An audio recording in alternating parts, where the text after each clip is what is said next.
The crazy show. All right, ladies and gentlemen, welcome to our Sunday 3 o'clock edition. Um, I guess you could say this is a special edition. So far, we got Brother Paul, we got Sister Sharon, we got Brother Larry. Should get a few people. We are picking up on. We have actually been going at a pretty good click. We did 2 chapters last night. Chapters are getting smaller, except until we get into like the 30 something, 40 something. So, And but then they before, decide to go. This is the funny book. The yeah, book that claims it's what's longest is first, and you look at first chapter, you know that's a lie. Yeah, well, yeah. Okay. Okay, what happened here? Okay. I have to be careful where I click on the screen because yesterday I kept throwing myself off of the thing. All right, let's do our intro. Let's get this show on the road. And notice I kind of shrunk the name to D.Q.S channel. I All didn't. right, Yeah, let's go play this intro. I think this might be your favorite one. I don't know.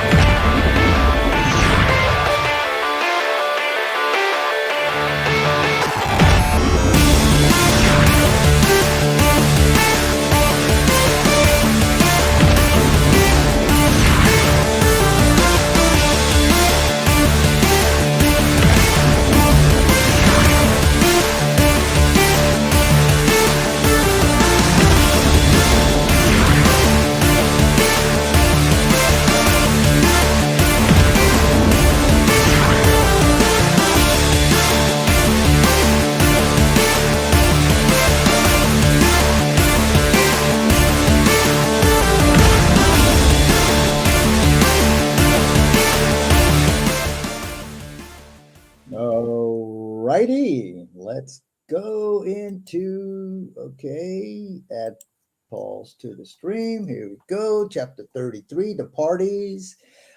Let's hope we have some parties going on. All right. All right.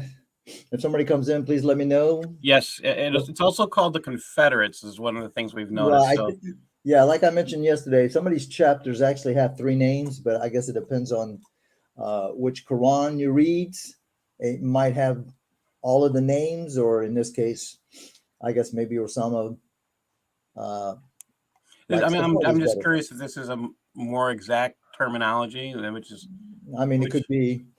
Uh, Confederates would work with. It's. I mean, that's why I think parties is probably a more exact translation.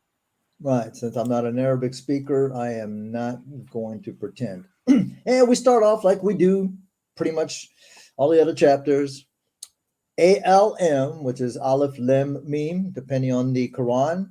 Again, 3 Arabic words that have no meaning. Okay, then we go to verse 2, ayah number 2. Wait. 33 we're in.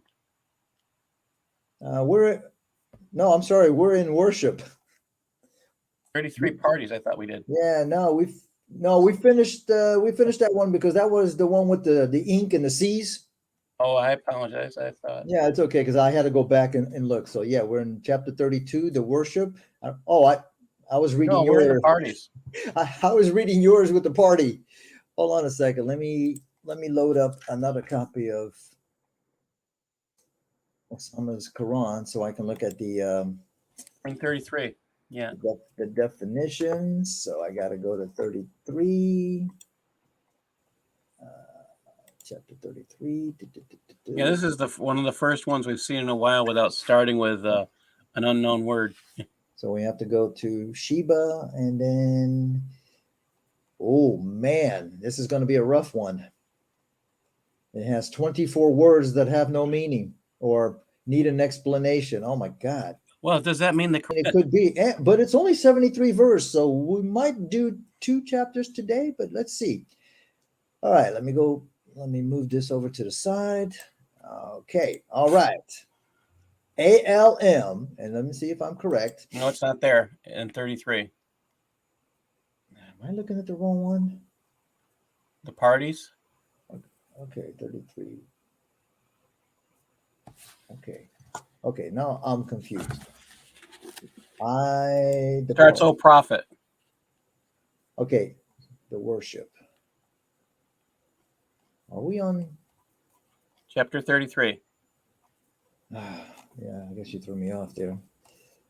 I think you're reading from 32 or 34. All right, let me read 33, the parties. So that means I got to go to 34, Sheba. Okay, okay. I was right. Okay. Let's start again. This is the joy of marking it. I can keep track, which is one of the things you Yeah, recommend. it's a good idea from now on. You mark it, and I can tell because when I end the show, usually what I do, I just go all the way to the end, and I see where you left off, and then I bring it back up. Okay. O you prophet, fear Allah and do not obey the infidels and the hypocrites. Surely Allah was knowing, wise. Oh, wait, whoa. What do you mean? Surely Allah was. He's not wise. He's not knowing anymore. I guess he's lost it. Did he give it up? It's Did he past probably, tense. man, I can't handle all this pressure. I'm giving it up. I got to ask a question. What kind of a God needs you to have fear? I mean, I get the concept of fear is respect, but that's not how he talks about it. He talks about fear, and then he uses the word obey, and he's talking about hypocrites. So, yeah, there's reason for fear because he's going to kill you. Hey, Yeah. I bet you if Allah was a man, he'd be the guy driving the Ferrari. Because you know what they say The about overly the guy. compensating. Right, he's compensating man. for something. Yeah. Okay, so surely Allah was. He's not anymore, but he was. And follow what is revealed to you from your Lord. Now, why would I follow Allah when I'm just told he was knowing? So we go from the past to the present, because then follow what is revealed, that's in the present, to you from your Lord. Surely, here we go again. Surely Allah was aware of what you do, but he's not aware of what you and I are doing, Paul. So we're okay. Yeah, he was only aware of what we did yesterday. Yeah. So today is a new day. So we're going to have to wait until Mondays. So Allah becomes aware of what we did and depend on Allah. And Allah is a sufficient guardian. Now, Sharon, you don't know anything about me. I try to put some humor in this boring book. Hey, I got a question about verse 2. Does that apply that Muhammad was doing something wrong here? Because it seems like Allah is telling him to do what was revealed to him. But then it says Allah is aware of what you do. So to me, that kind of sounds like maybe Muhammad wasn't even following his own revelation. So Allah's trying to correct him here and saying, hey, you need to be following what's going on. Jalalain, I have that task sphere. And he actually takes that what you do and changes it to what they do. Not like that's going to make any difference. Now, here's my question: how do these guys who came much later, except for Ibn Abbas, which was during the time of Muhammad, but unfortunately the tafsirs that are ascribed to him, they say that's not really from him; it's somebody else, but it's a tribute to him. How true is that? I don't know. But most of these other ones, like Ibn Kathir, who came around the 13th, 14th century, how does he know what Allah was trying to say? I mean, really, did Allah come to them and explain his clear and detailed verses? Because if you read between Jalalain and Ibn Kathir and Al-Tabari and Al-Katobi, my goodness. They don't agree on much of anything. Okay. This is the nice Allah. Adoption is forbidden in Islam. These verses served to avoid Muhammad's adoption of his sons, Zayd, after Muhammad was criticized for marrying his daughter-in-law, Zainab bin Jahash. That's really perverse when you marry your daughter-in-law. Who had been married to Zayd. Muhammad allowed men to marry the ex-wives of their adopted sons. Okay, but listen, you don't have to be a prophet. I would never marry the wife of my adopted son. I mean, that's just perverted and morally lacking morals. Come on. It doesn't matter if he's sounds your disgusting. adopted Sorry. son. He is your son. I mean, she was your daughter. Yeah. Ugh.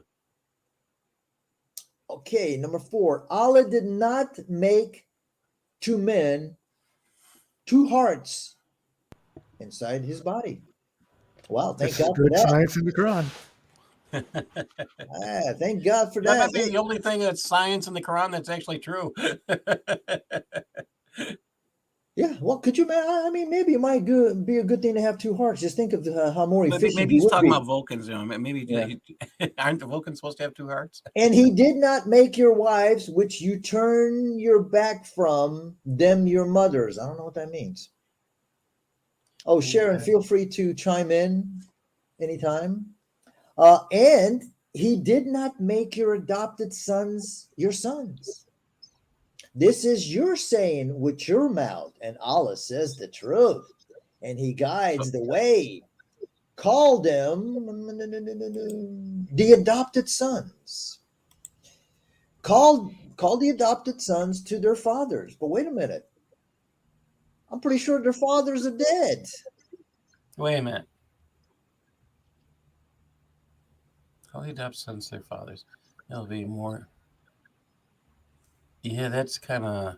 This is one of the reasons why I tell people when you see an Islamic charity and it says it's giving to orphans, you can almost bet the money is not going to orphans. Because, I mean, you got to look at what Muhammad did to his adopted son. And in looking at it that way, can you trust that the money is actually going towards orphans, or is it being spent towards jihad? A lot of charities that claim they give to that, you find out actually do give to jihad. You always have to look at what their definitions for words are. Yes. You know, what's exactly. an orphan to them. Yeah, because I've noticed and over the years, Muslims have a interesting way of just changing the meaning of words. Yeah, So to fool us, to trick us. Yeah, so what it means to us, to them is the opposite. If you say day, they say no, that means night. You say innocent, they say it means Muslim. We're talking about bystanders. Nobody. I mean, you're not military. No, they're saying you're all guilty if you're not Muslim. Like, wait a minute, that's not the same meaning at all. I mean, you're an infidel, so therefore you can't be innocent because you commit shirk. You pagans. All right, so 5. Call them the son adopted sons to their fathers. This will be more just with Allah, but here's the thing. I mean, if you're getting adopted, it's usually because your parents are dead. So I don't know what Allah means. Call them to their fathers. Okay, this will be more just what I. So if you do not know who their fathers are, so they are your brothers in the religion and your friends. Okay. So they can be your brothers, but they can't be your sons. Yeah. And there is no fault against you in what you have sinned in. Okay, wait a minute. Wouldn't it be my fault? Here. If they can be your brothers, then they have to be someone's son. So then he says, there is no fault against you in what you sinned, but what your heart purposely intends. Yeah, we know Muhammad was lusting after her. There's a animated a story about this particular, adopted son. It's on Rob Christian's show, and let me tell you, she was hot, man. I could see why Muhammad, he probably called Allah and said, "Listen, you got to." I still can't. Just the concept of a daughter. He probably he's got that little red line to Allah. He said, "Listen, Allah, I know it's wrong, but do you see her? I mean, really." Can I get some of that? Can you make a revelation for me? Because that's what Aisha said. She says that Allah hastens to do Muhammad's bidding. To Muhammad's whims. Every time he gets in trouble, Allah comes to the rescue and say, "Yo, bro, I got you, man. Don't worry. Here, tell him this revelation. You got caught sleeping with married a cop in Hafsa's bed. Don't worry. Look, 424 says you can sleep with your captive. No problem." Allah And Allah was forgiving and merciful. Again, what's with the was? Now I'm pretty sure that Osama didn't make a mistake, but that just does not sound right. It should say Allah is forgiving, merciful. By Well, it's saying, because Allah does things in the past tense. He doesn't I understand. mean, it could Again, be. this could be the simple matter of Arabic as a second language. I mean, we could count it as that, but this is, again, it's so consistent. This was, I mean, it just tells us Allah no longer is forgiving and or merciful. And the next one is even funnier. I don't know if you want to say funny. The prophet has greater claim on the believers than even themselves, and his wives are. Does that make the prophet, whoever the prophet is, we don't know who the prophet is, does that make him equal with Allah? If not equal, he's on some pretty good footing. Okay, because well, there is a hadith that says you're not a true believer until you make Muhammad more dear to you than your parents. Well, if you read the rest of this, it says his wives are their mothers. Their mothers, right? I was going to say that, and that makes absolutely no sense. Okay, so Spiritual mothers. I mean, we know that. it's a little. We know that maternally they can't be their mothers because these. But again, Yeah. what's the purpose of saying that his wives are their mothers? Now, notice, and this is how we know that Mary the Cop was never his wife, because she was never called the mother of the believers like all his other wives. Okay. The relatives are closer to each other in the book of Allah among the believers and the immigrants, except that you do fairness to your friend. What? Okay. Relatives are closer to each other. I mean, I kind of get relatives are close. Okay. Yeah. In the book of Allah, which we don't know what book we're talking about here, among the believers, because there was no Quran, so we don't know what they're talking about. Among the This is believers and confusing. immigrants. It doesn't make sense. This is confusing. I have to read it about 10 times and I still don't get it. That's what I'm getting at. I don't think this makes any sense, except that you do fairness to your friends, but we don't even know where were friends mentioned. Relatives are mentioned, believers, immigrants, but we don't know what the fairness is either. I mean, it's kind of like Allah comes out of the left field and slaps you with the baseball bat, and you're like, "Hey, why you hit me for?" He likes torture. Is all I can it's like, say. okay, I know about the believers. Okay, I know about the immigrants. That's supposed to be people who became Muslim. Except that you do, okay, the relatives are closer to each other in the book of Allah. We don't know what book. Among the believers and the immigrants, except that you do fairness to your friends. How did that get thrown in there? It doesn't make any sense. But then that's the standard, unfortunately, of the clear as mud book. Okay, this was written in the book. What book? I know it's Allah's book in the seven heavens, but come on. I'm reading this book. I have no knowledge of what I'm reading. How would I know what book? That would be one of my questions that I try to convey to the Muslim that I had a debate yesterday. How would I know? We don't know. And but if he's clear, you would think he would be able to communicate that. And when we took from the prophets their covenant. Now, you and I, we've seen the word covenant thrown around like it's a slice of apple pie, but we don't know what covenant. But again, this is definitely another word that Allah doesn't understand. I mean, he doesn't understand good news. He doesn't understand covenant. What was the other? There was another word. Good news, covenant. Now I can't remember. Good news, covenant. Okay. Something else. Okay. And when we took from the prophets their covenant, the covenant, and from you, okay, I guess that's Muhammad, and from Noah and Abraham and Moses and Isa, the son of Mary, and we took from them a firm covenant, so that he may ask the truthful about their truthfulness, and has prepared a painful torment for the He's talking about torment. I thought he was going to mention good news again. You might have to take over, Paul. Okay. So he may ask the truthfulness about their. He may ask the truthful. Okay. I mean, this is like double speak. He may ask the truthful about their truthfulness. Why are you asking truthful people about whether they're telling the truth or not?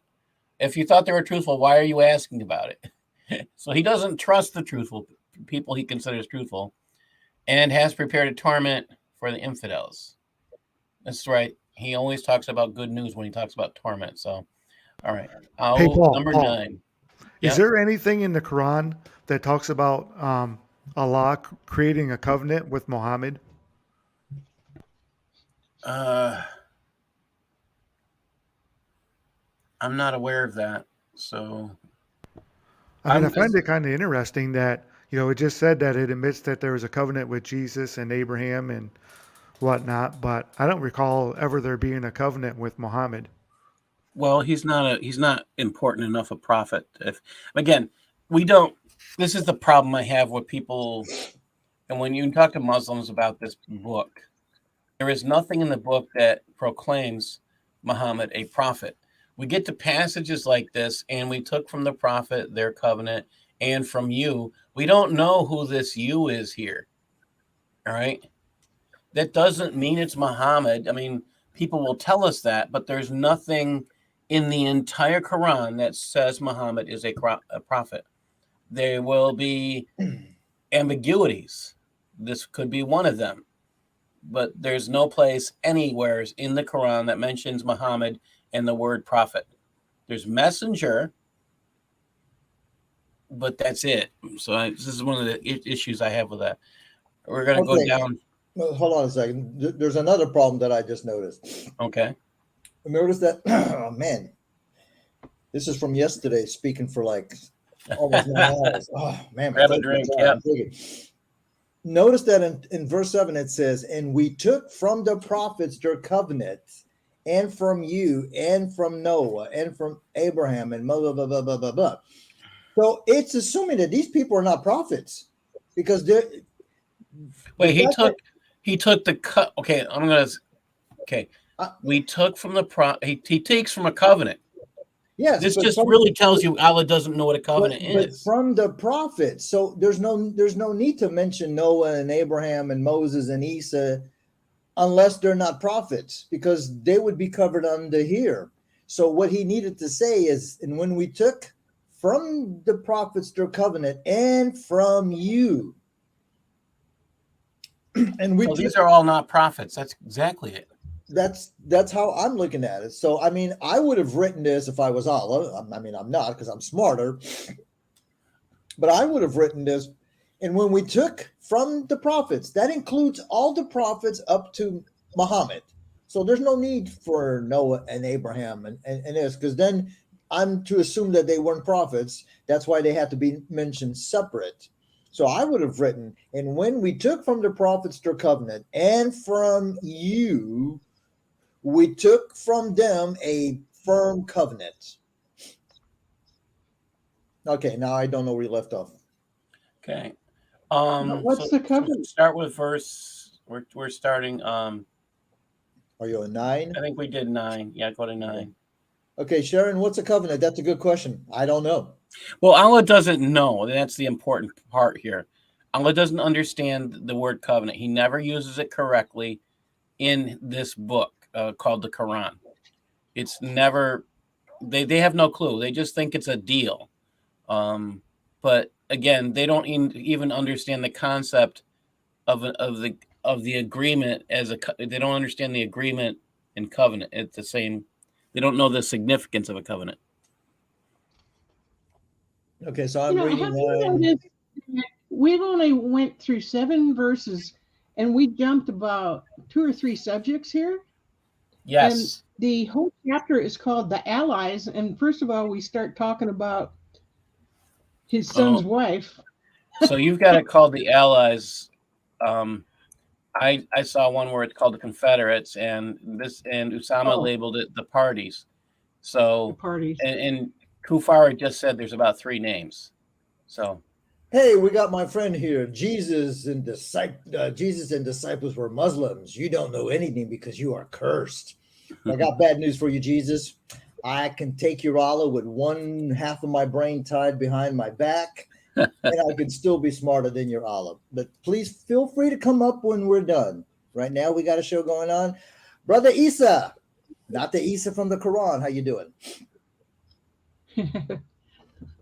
So, If Sharon, you really believe Jesus and his disciples are Muslims, what does that make Muhammad? Let's think about that. He wasn't the first Muslim. Okay, so now you've just contradicted the Quran. I like Dominic. Come have to put it up. What does Dominic say? It's a thick covenant because Allah is thick. Could be.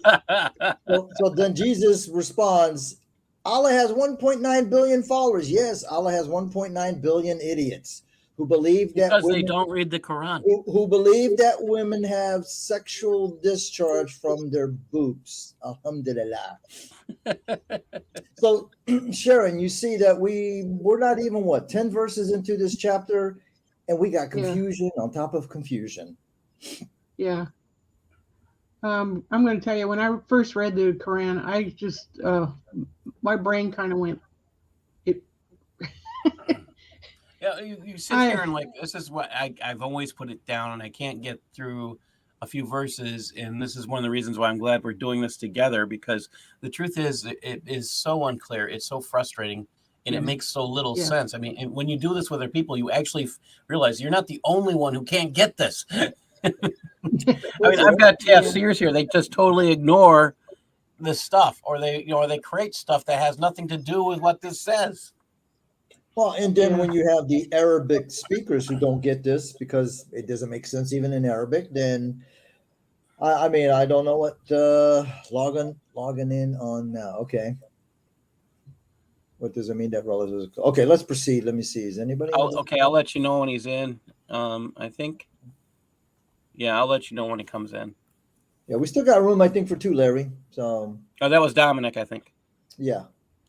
Let me get back up here. Okay, so I think you said number 10, right? Yeah, we're starting. Okay, number 9. Okay, number 9. Okay, I'll go back up here. Oh, you who have believed, remember Allah's grace on you when the troops came to you.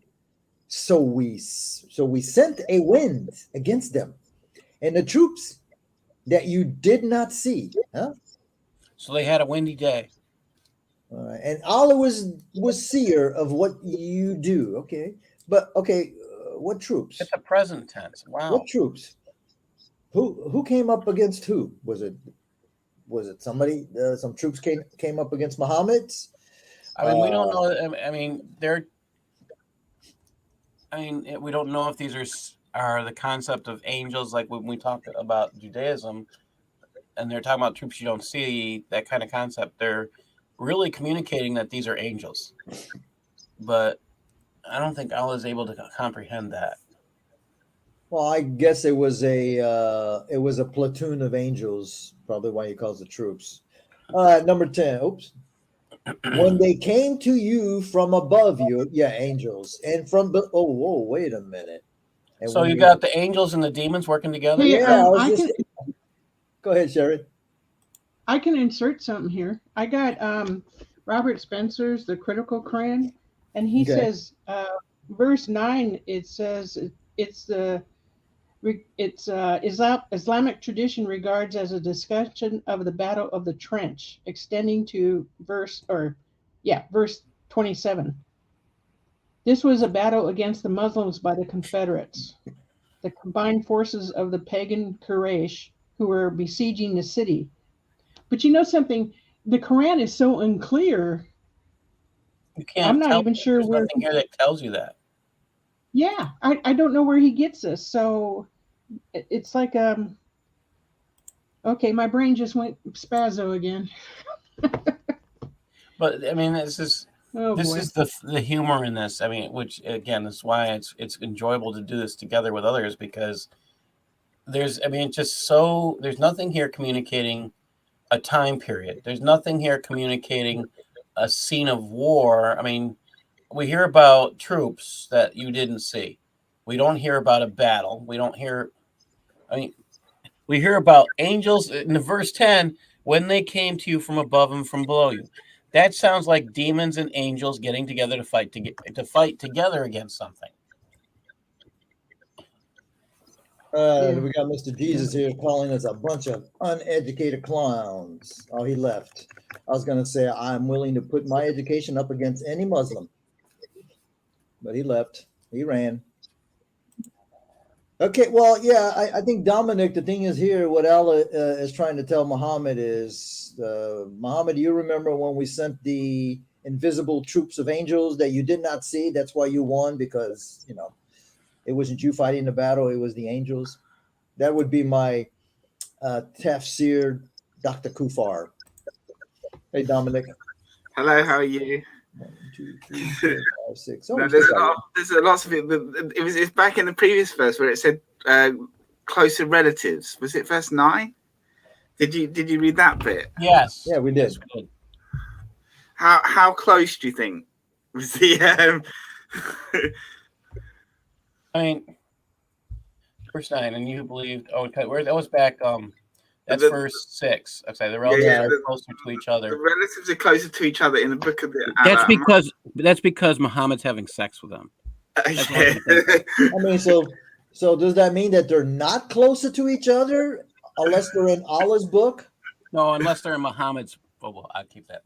I mean, it could be. All right, let's go back to 10 because this is 73 verses. I want to at least get through this Okay.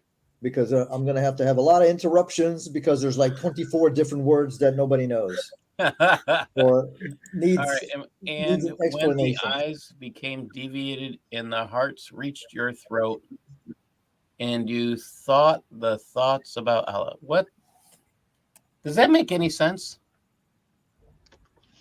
No. Eyes became deviated.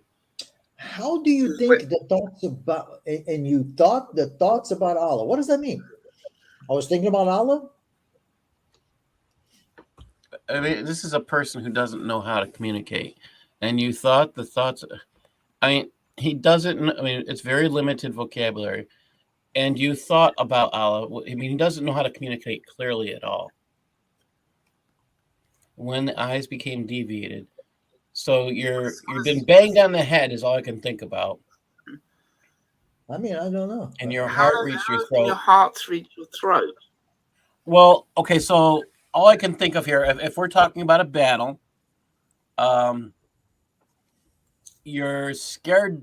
You're scared to the point where you're about to crap yourself, and your heart jumped into your throat. I get that concept. Yeah, that's a phrase that we use.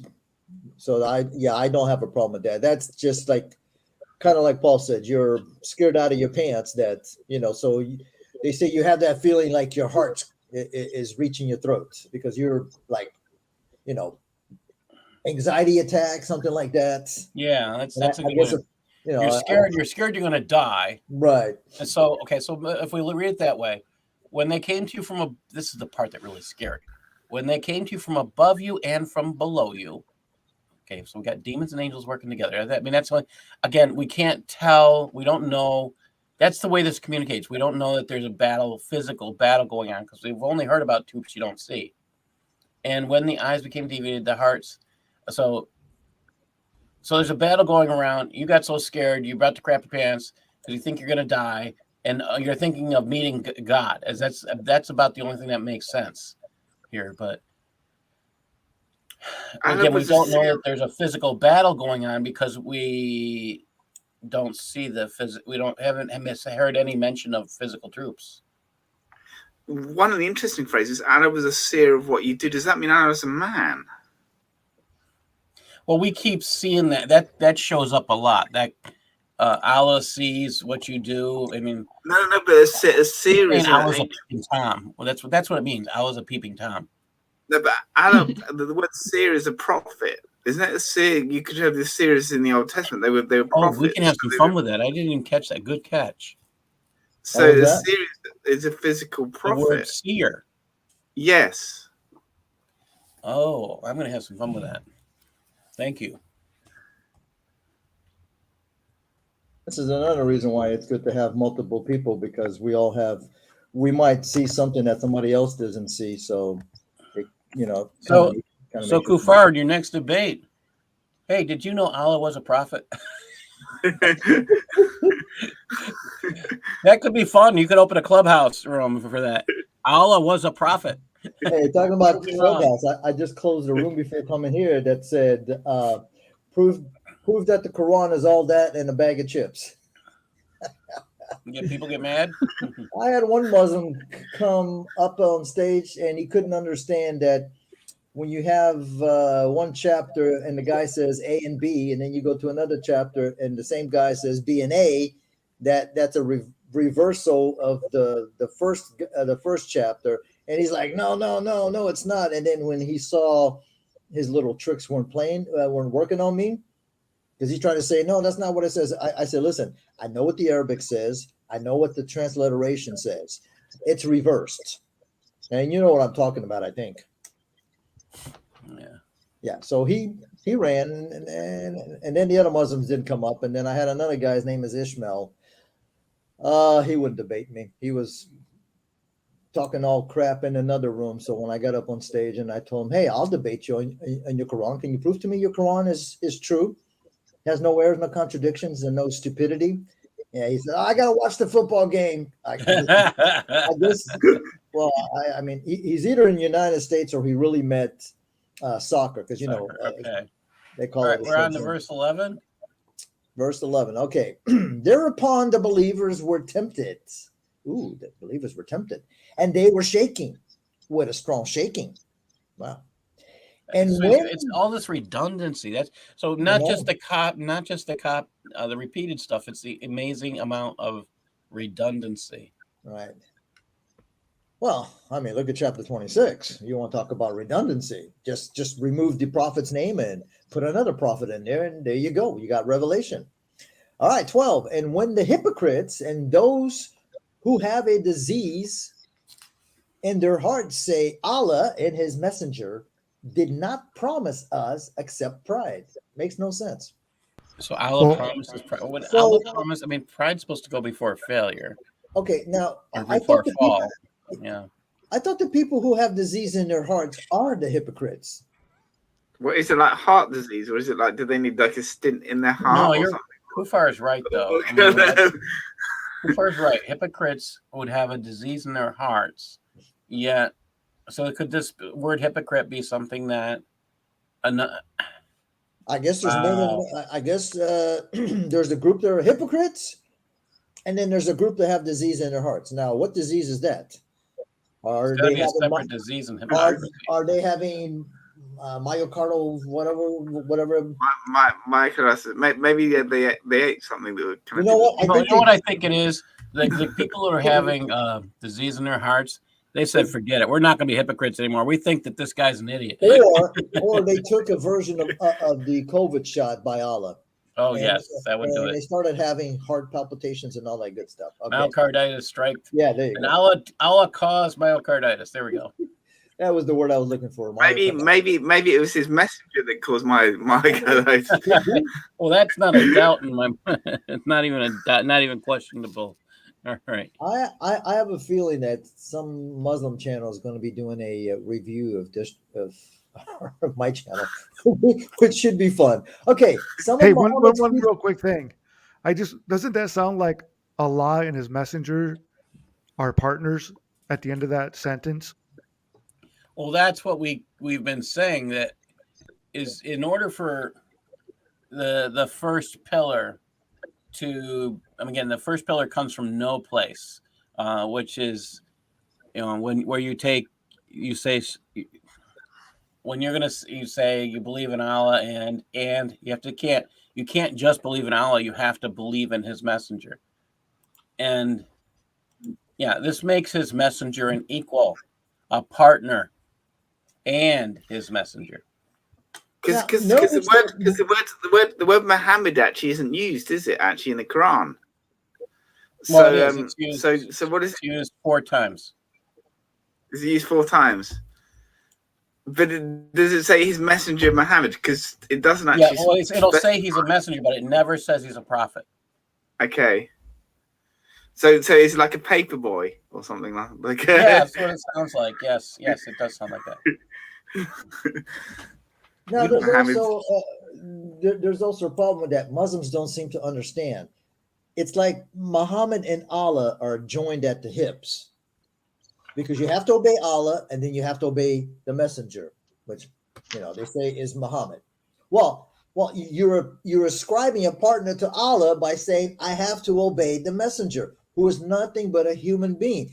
The same way, I cannot become a Muslim unless I take the Shahada that says there is no gods but gods, which makes no sense because Allah means God. So I'm basically saying there is no God but God, and Muhammad is his messenger. Okay, what if I just say, okay, I like to take the first one. There is no God but God. But forget about the guy named Muhammad.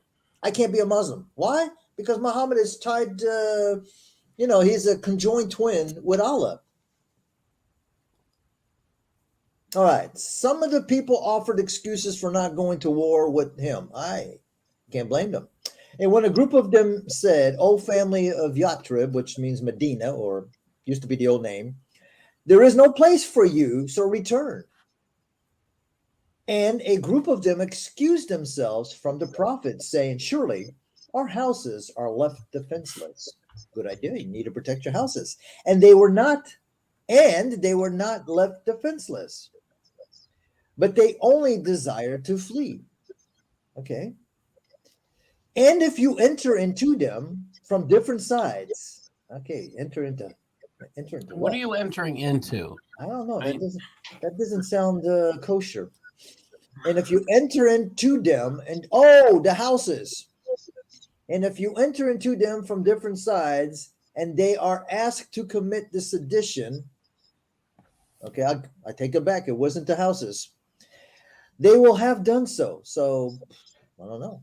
And they would. So sedition is legally in the States, it's when you commit an act that slows down government, when you commit an act that stops government from acting, you're being subversive to stop the government from doing what it's supposed to do. And if you enter into them from different sides, then they're asked. Our houses are left defenseless. They were not left defenseless, but only. I mean, how many doors do these houses have? Okay, a group of them excuse themselves from prophesying. Okay, so you have a bunch of people who are saying, "Look, we're leaving our women defenseless if we all go," and they were not left defenseless, but only. So Muhammad's saying, "Yeah, screw you. Basically, I don't care if your wives are left alone. You need to come with us." I mean, and if you enter into those houses, then you're committing an act of sedition, which is against what Muhammad wants. Well, because no, if this is Muhammad telling people what to do. Yeah, it's not saying if you enter the house, you're committing sedition. It says, and if you enter into them from different sides, and then they were asked. So somebody is going into the house from whatever side, and they're asking these people to commit the sedition. They would have done so. I mean, that part doesn't make sense. No. They would have done so. It sounds like they already did above, but it's all an if. It's all a scenario. Yeah. And what does it mean? And they would have only stayed in it but a little while. What does that mean? That means Muhammad would have killed them? So they would have only enjoyed. Well, if you stayed to defend your wives, which is an act against the government of Muhammad, or Momo, whatever you want to call him, if you that's an act against the government, and you maybe that's what it is. If you stayed in them a little while, your life is at risk. Wow! So you're not allowed to defend your family.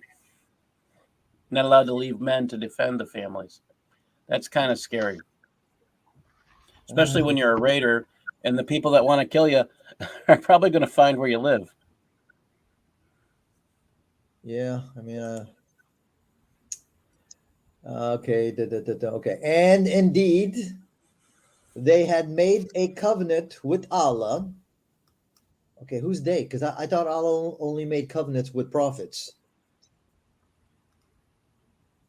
Maybe Allah doesn't remember that. I guess could be. So does Allah? We just talked about that's. So does Allah go around making covenants with anybody? Sounds like it. I guess. And indeed, They have made a covenant with Allah before they will not turn their backs. What does that even mean? And Didn't we have that saying before a couple times before they will not turn their backs? I mean, to not turn your back. If you're not turning your back on something, you're agreeing with it, is how I would look at it. So he wants to make a covenant with them before they decide to turn away from him. That's the only thing I can get out of this. I got no idea. I think it may sound like good poetry, but it's very bad communication. Yeah. So, well, because shouldn't it be if you flee from death or murder? He's making a deal with these people, whoever they are, that while they'll still agree with him. That's the think about it as a businessman. You're making a deal with someone who's still willing to agree with you. That's no, but the English isn't clear because it says if you flee from the death or the murder. Okay, but before we get there, before we get there, that's what we have. I mean, you have somebody making a deal while they still can. Say fleeing. So we get to 16. Say fleeing will not profit. Yeah, that's where it doesn't make sense. Yeah, this doesn't follow 16. I have a question. Are they saying that the enemy, the ones attacking, have made a covenant with Allah? So at the Battle of Trench, they're angry. Momo's angry at the Jews for not going to war on the Sabbath. And that much we know. So he's a little upset that they won't. And as a result, he goes off and has that trench that they dug. He goes and he has them executed, all the males of this tribe of Jews. All the males that had a single pubic hair, he has their heads cut off.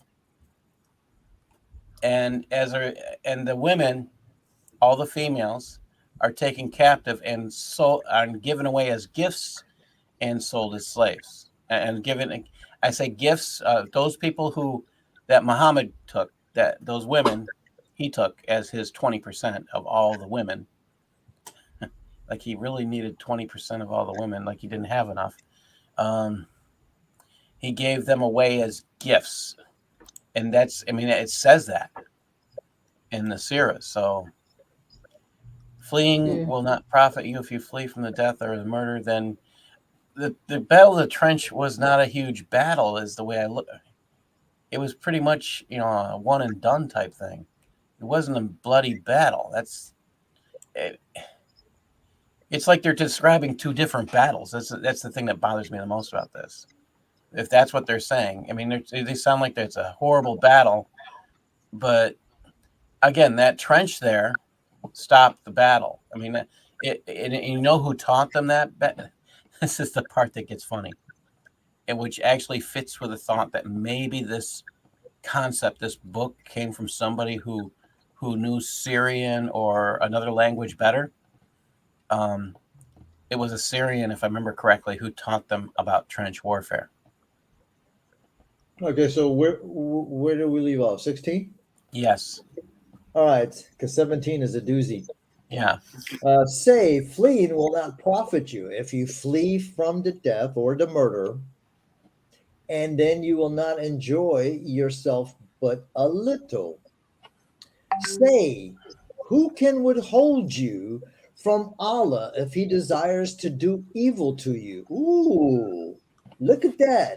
Allah can desire to do evil to you, or if he desires to show you mercy. Wow. So really, I mean, what kind of God do you want to serve that will desire to do evil to you? Satan. Oh, I was going to say that's kind of very interesting that desiring to do evil would be a desire of God. I always thought it would be the opposite. Now God punishes you. Okay, we see that throughout the Old Testament, how the Israelites, they get punished, and it was not good. Well, that's what happens when you don't listen. But I don't remember the Bible saying that God desires to do evil to you. I've never seen that anyplace. This is not God. ladies and gentlemen, if we have any Muslims still listening, I would run away. Run from Islam. That would make Allah evil, Yes. basically. It does. It does. It So makes Allah. Well, come on. How we've already heard it over and over again. Allah loves torture. He says it over and over again. He loves to do torture, and he calls that good news over and over again. I mean, anybody get the impression that Allah is like multiple personality? You got one that wants to desire to do evil to you, and then the other personality, desires to show you That mercy. explains the sock puppet syndrome. And again, it depends on which personality comes out, because you get the wrong one, then you're in trouble. Okay, those who stay away from jihad, Allah's war, have no fate. Okay, indeed, Allah knows those among you who hinder, and those who say to their brethren, "Come here to us," and who do not come to war except a little.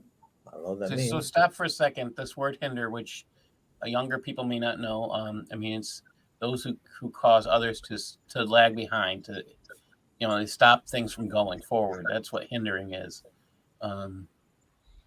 Allah knows those among you who hinder, who keep people from going forward. Those who say to their brethren, "Come here to us," and who do not come to war. So if you're keeping them from going to battle, that's what it is. Right. You're keeping them from dying in the cause of Allah. Yes. Okay. Okay, 19. It's not even a complete thought, though. Yeah. Stingy toward you. I don't know what that means. So if the fear comes, you saw them looking at you, and their eyes rolling like the ones fainting from the death. What is that? What? Stingy eyes rolling like. I mean, guys, gals, does that make sense? Stingy towards you? What does that mean? I mean, stingy, hey man, I got 2 donuts, but I ain't giving you one. That's stingy. So if the fear comes, you saw them looking at you, okay, and their eyes are rolling like the ones fainting from the death, okay. So they're scared to death. Is that what they're trying to say? Stingy towards you doesn't fit. I get fear coming and you're scared to death. That could be a description of being scared to death. But I mean, people fainting from being scared to death, that fits. But the stingy part doesn't make any sense. All right. So when the fear is gone, with sharp tongues, they will assail you, stingy for the good. Maybe this is another word that Allah doesn't understand. Number four, spoils. They are stingy for the spoils. Okay, that would make some sense. Okay, so if we're talking about spoils here, nobody likes to give away stuff that's yours. Let's put it that way. And people, and in Islam, they believe the spoils are the rewards of war or battles. So you get to take whatever. If a soldier died on the battlefield, you killed him. According to Islam, according to the Sharia, if you killed that soldier, everything that's on that soldier's body belongs to the person who killed him. So we're talking about his armor, his sword, any money he had on him, anything he physically had on him belongs to the person who killed him. That's under Islamic law.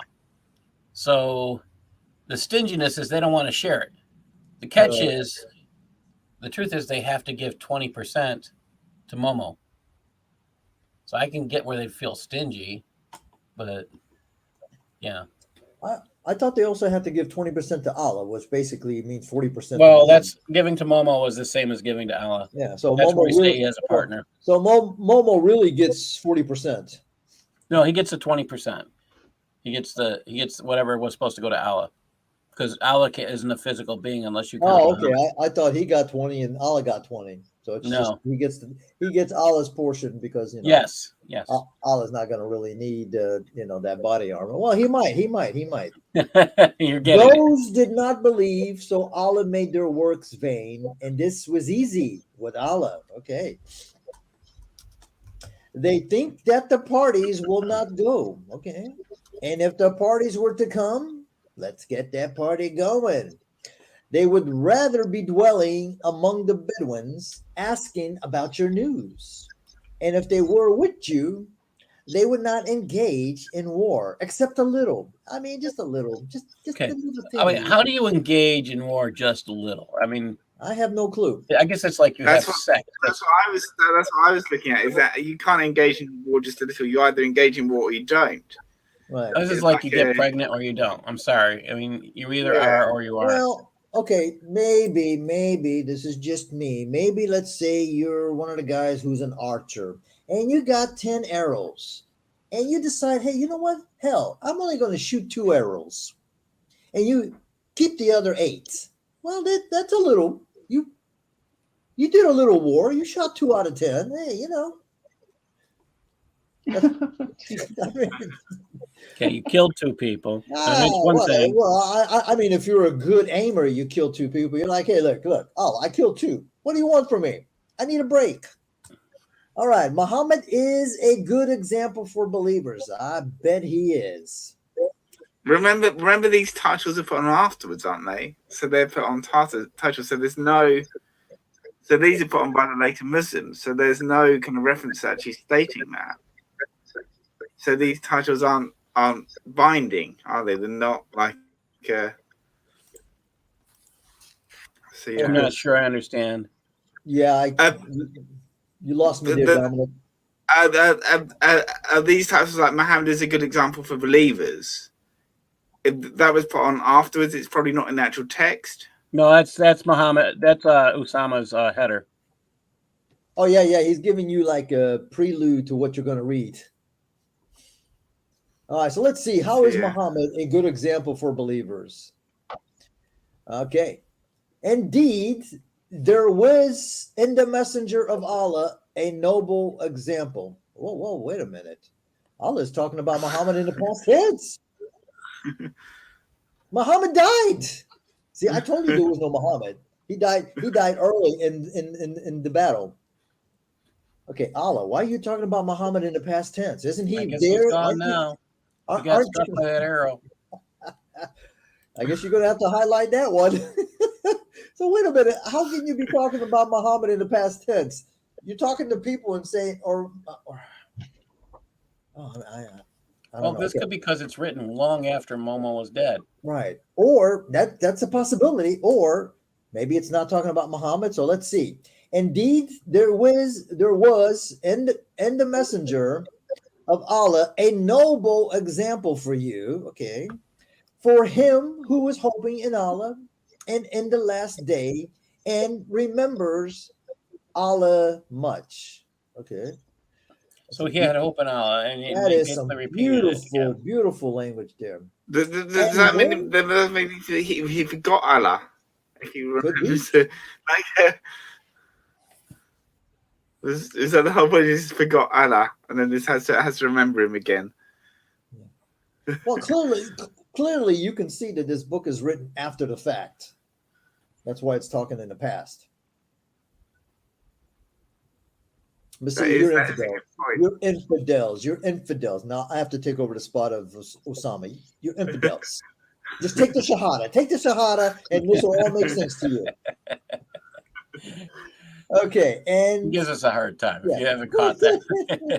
And when the faithful saw the parties, they said, "This is what Allah and His Messenger promised us, and Allah and His Messenger are truthful." And it did not increase them except faith and submission. Must have been a good promise. Okay. We don't know what they were truthful about. No clue. And again, we have this partnership deal going on here, Allah and His Messenger. And it did not increase. We don't know what increased.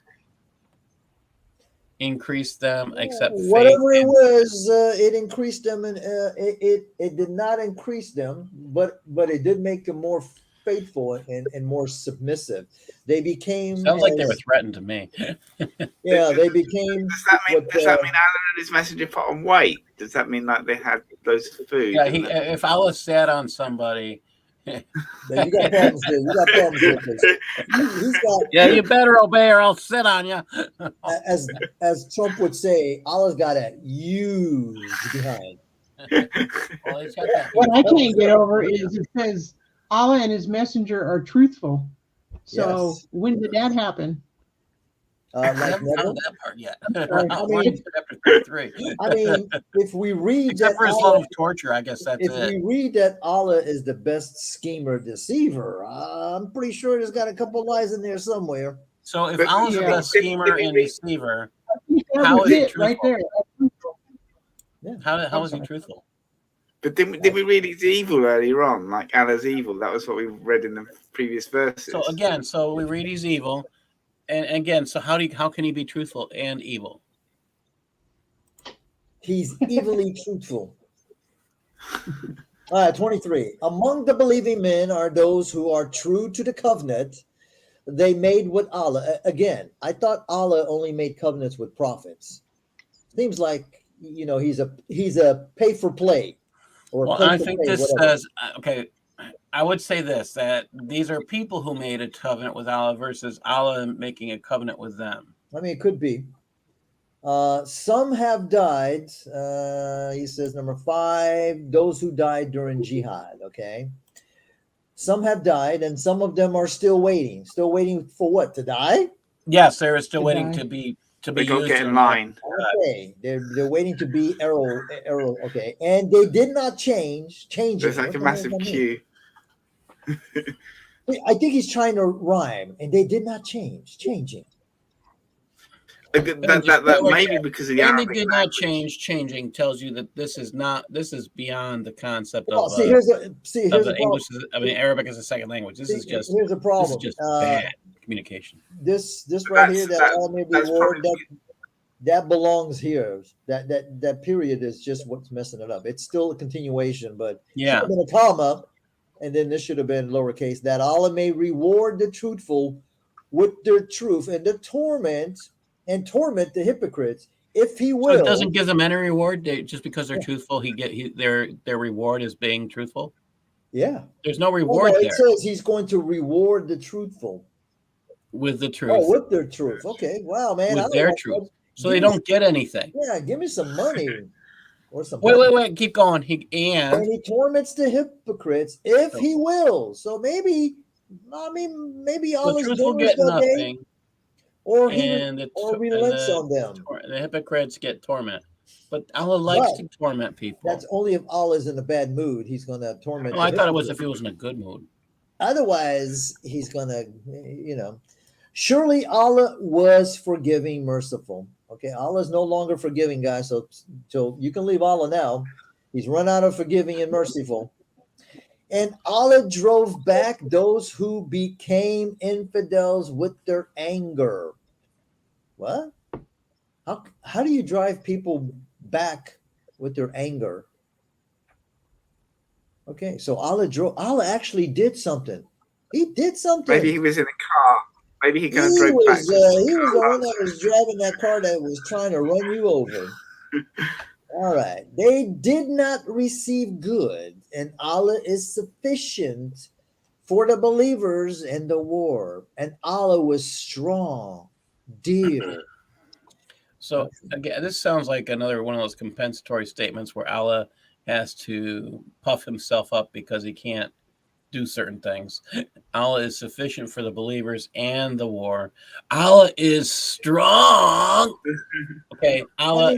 I mean, I get that you have issues and you need to compensate, but Allah please. was strong. No, because it's in the Allah's past. no longer strong. Yeah, Allah's no longer Allah's back to being a wimp. he was forgiving. He was strong. He isn't today. So He isn't today. It's in the past Everybody tense. can knock Allah over with a feather today. Now, notice that throughout the Quran, Allah is one of those, what do you call those people, like who always look in the mirror? But in this case, Allah loves talking about Himself. Hey, look, I'm rich. Hey, look, I'm strong. Hey, look, I'm good. narcissist. Narcissistic. Yeah, there you go. He was a narcissistic, misogynistic, Yes. pedophiles hoover. Yeah. It's just a plain narcissist. It's like a malignant narcissist, Yes. because they're more dangerous. Well, I would agree with that. He also has multiple personality disorder. MPD strikes again. Yeah. Okay, Muhammad is Oh, look at that. No wonder. Look, it rubbed off on Muhammad. Muhammad is bragging about terrorizing, killing. Wait a minute, isn't that something that Allah does? Yeah, that's what I'm saying. It's rubbed off on Muhammad now. So Muhammad is bragging about terrorizing, killing, and enslaving the Jews and Christians. He then brags about inheriting their properties. Oh, yeah. Isn't that the stuff that Allah that's not did a couple inheriting, chapters that's ago? stealing. Yeah. You took the properties. Okay. And he brought down the people of the book who backed them from their strong places and cast the terror into their hearts. But I don't recall Muhammad fighting. See, this is extremely important, because if this is Allah speaking, Allah is responsible for terrorism. As I understand this verse, and where I've seen it used over and over again, it is Allah taking credit for the concept of terrorism. It's quite a statement. Yeah, go ahead. All right. Now, but here's the problem. He says, and he brought, now we don't know who's he.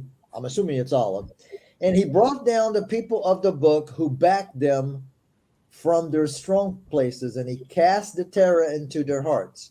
A group of them you are killing, and a group of them you are taking captive. Now, I don't recall Muhammad fighting any Christian tribes. You? Well, this is the Jews. He's the Jews I was just describing. Okay. That he kills. Again, Paul, how would you and I know he's talking about the Jews? Well, we can't. That's the problem with I this. mean, people of the so book. unclear. What book? What people? Yeah.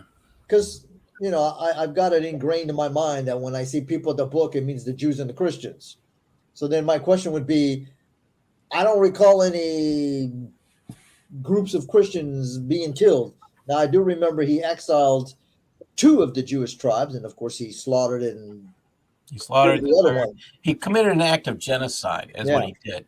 He killed off all the male population that had a single pubic hair. Yeah. So that means in today's time, my son would have been killed at 10, because at 10 he was showing pubic hairs.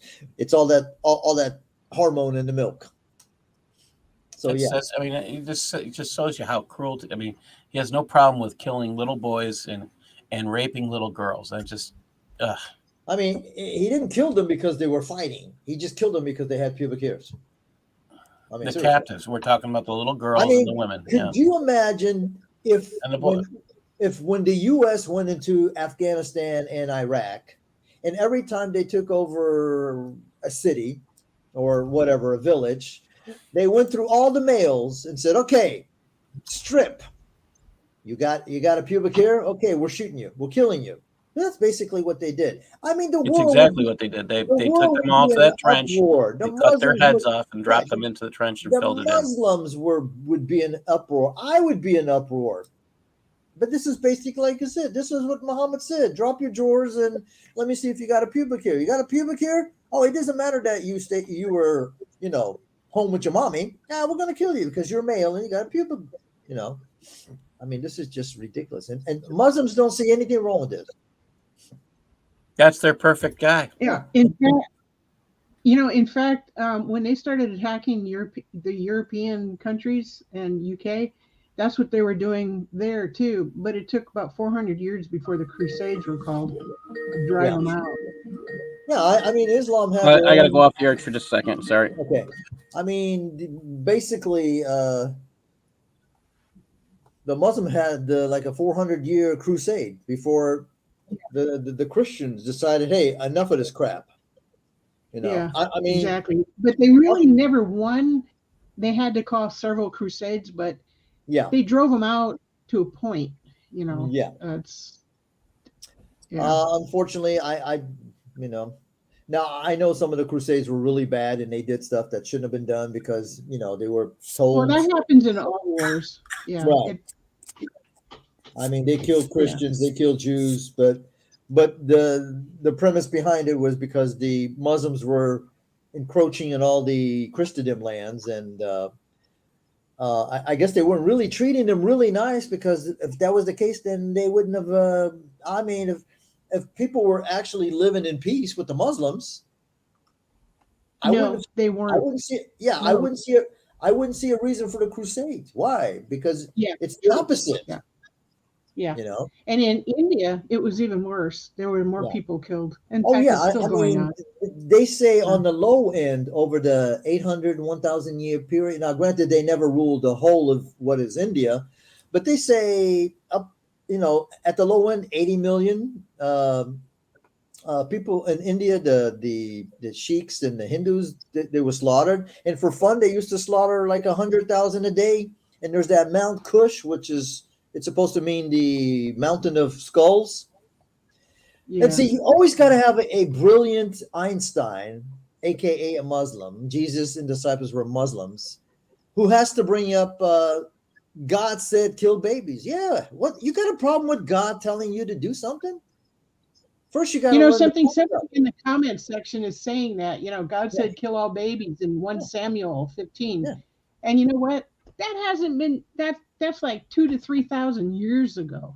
And so they're And justifying what they do now yeah, over, over something that was 3,000 years ago or 2,000 years ago, and they don't over 2,000 years. understand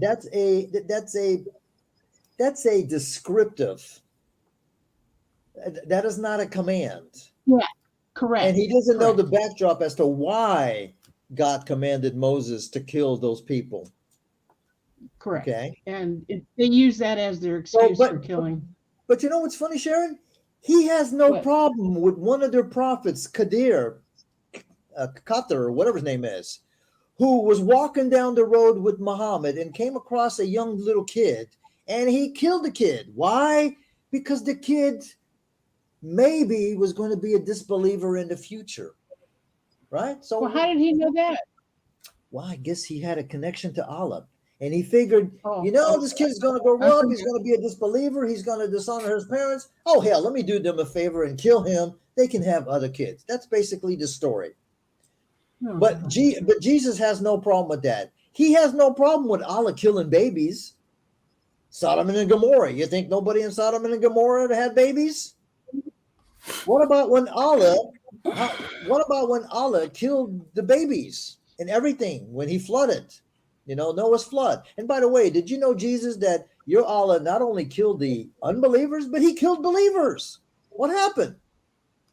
Why did Allah? I think it's kind of too kind to call him Jesus, though. Yeah, I know. And why is Jesus in the Abdul disciples might Muslims? fit. Why? Because Jesus had a beard. Muslims have beard. Oh, yeah. Oh, first of all, Jesus never prayed 5 times a day. He didn't bang his head into the wall. And if you read Matthew chapter 6, I think it's verse 6 to 9, Jesus calls Along out those lines, too heathens. far. I challenge this guy, this Abdul, to show me any place in the Quran where it tells you to bang your head on the ground. I challenge him to show me any place in the Quran or in the Hadith how to do those prayers. You are a lover of Sharia more than you are a lover of the Quran or the Hadith. And you probably don't know that. Show me in the Quran where Allah says kill the gays. You can't.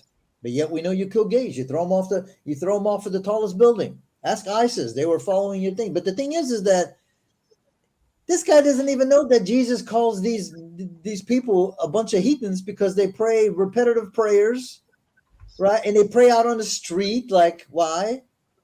Didn't Jesus say, when you pray, go into your closet, lock yourself up in your closet, and then Jesus say, or teach you how to pray? Jesus didn't say, and when you pray in the name of Allah. Bunch of idiots. Okay, let's go back. Pray in private. Yeah. Okay, so let's go back. Okay, and he brought down the people of the book, which we don't know who those people are. Where are we? I'm sorry, I missed. 26. Okay. We didn't really Okay, I apologize. after we're done.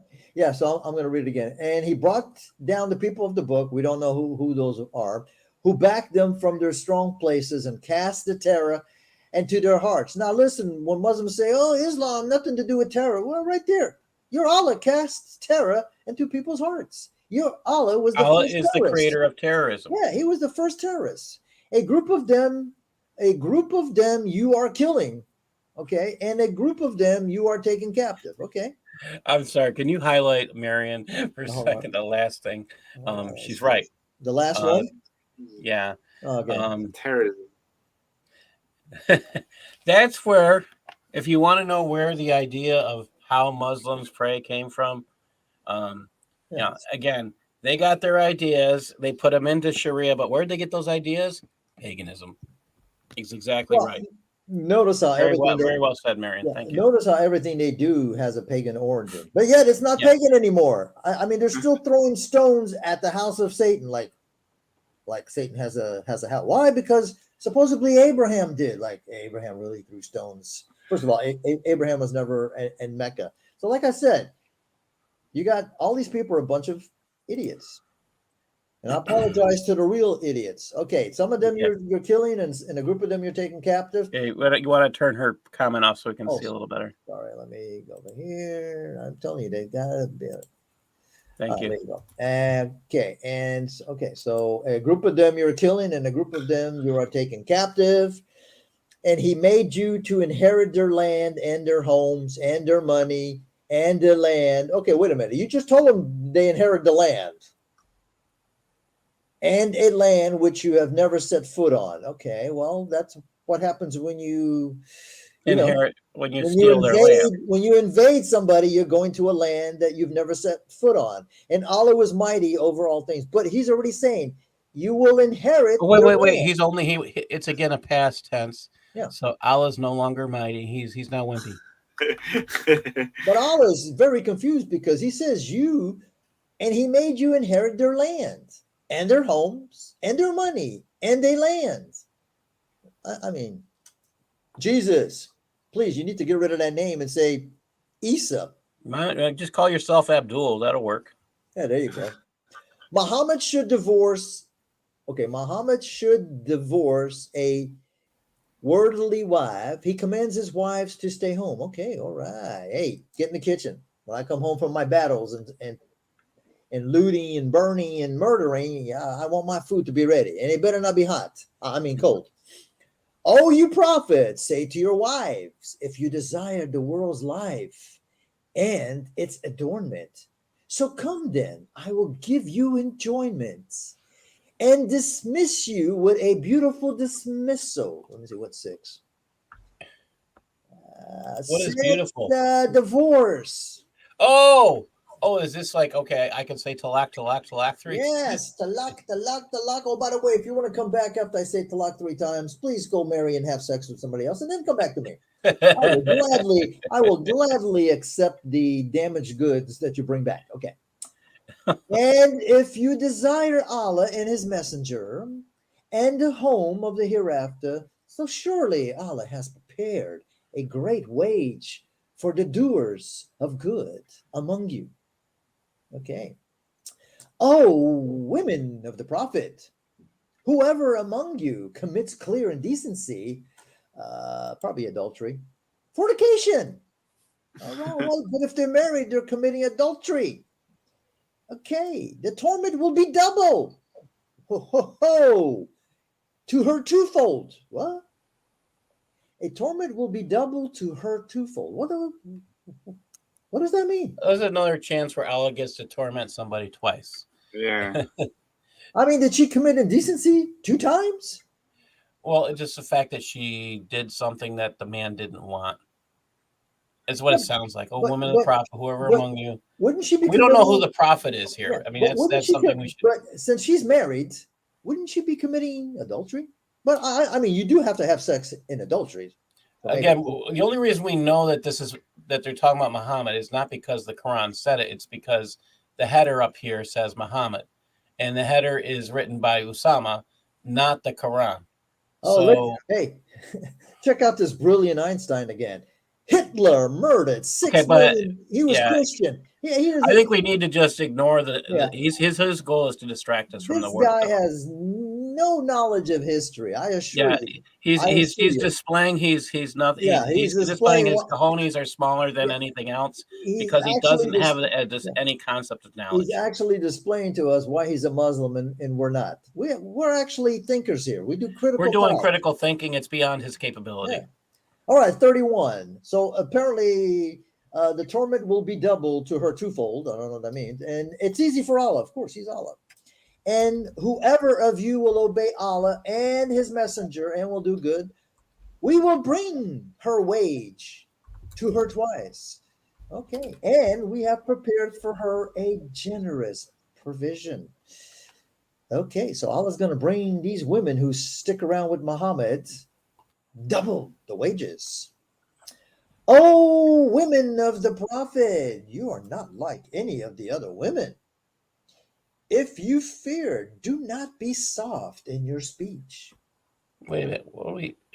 I mean, if you fear, start screaming. Your speech, lest the one who has a disease in his heart should covenant. Okay. Well, didn't we say the diseased heart were separate from the Lust after you. hypocrites? Okay. So he's so saying, who are these people? Disease in the heart Yeah. should desire. Covet would be desire or lust. I mean, so if you fear, okay, I'm not quite sure what she's fearing. So do not speak soft in your speech, lest the one who has a disease in his heart should lust after you.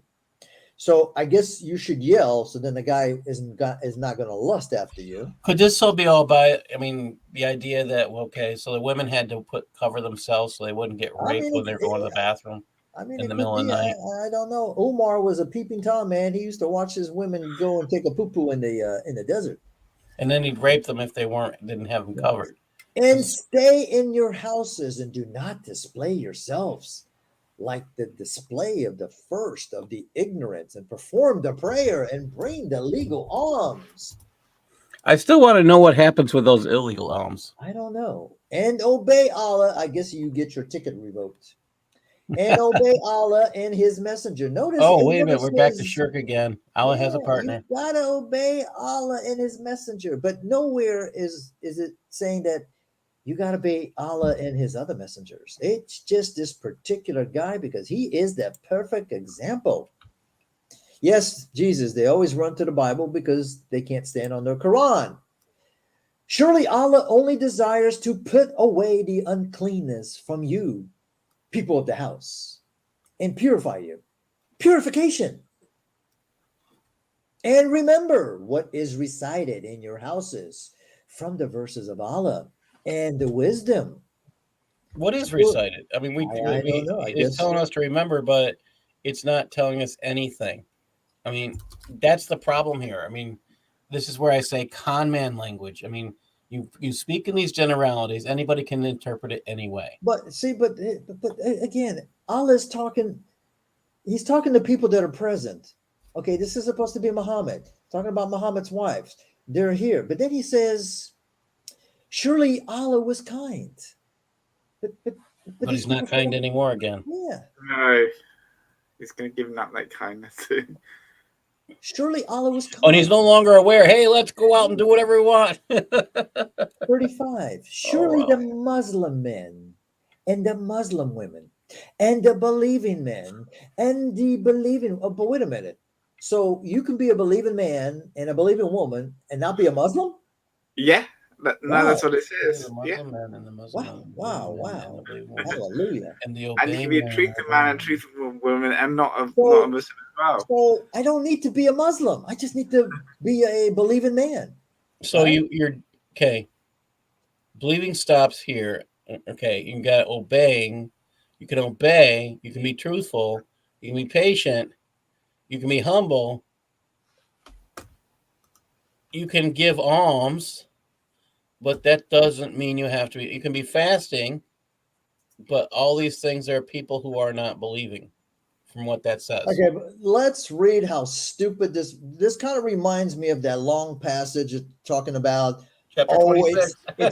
It's not a sin if you eat in your house, and it's okay if you eat in your parents' house, and it's okay if you eat in your sisters and your brothers and your uncles and whatever. So yeah, you're right. So here we go. Surely Muslim man and the Muslim woman, the believing man and the believing woman, and the obeying man and the obeying woman, and the truthful man and the truthful woman, and the patient man and the patient woman, and the humble man and the humble woman, and the almsgiving man and the almsgiving woman, and the fasting man and the fasting woman, the men who keep their private parts, maintain their chastity, and the women who keep what? Women don't have to keep their chastity.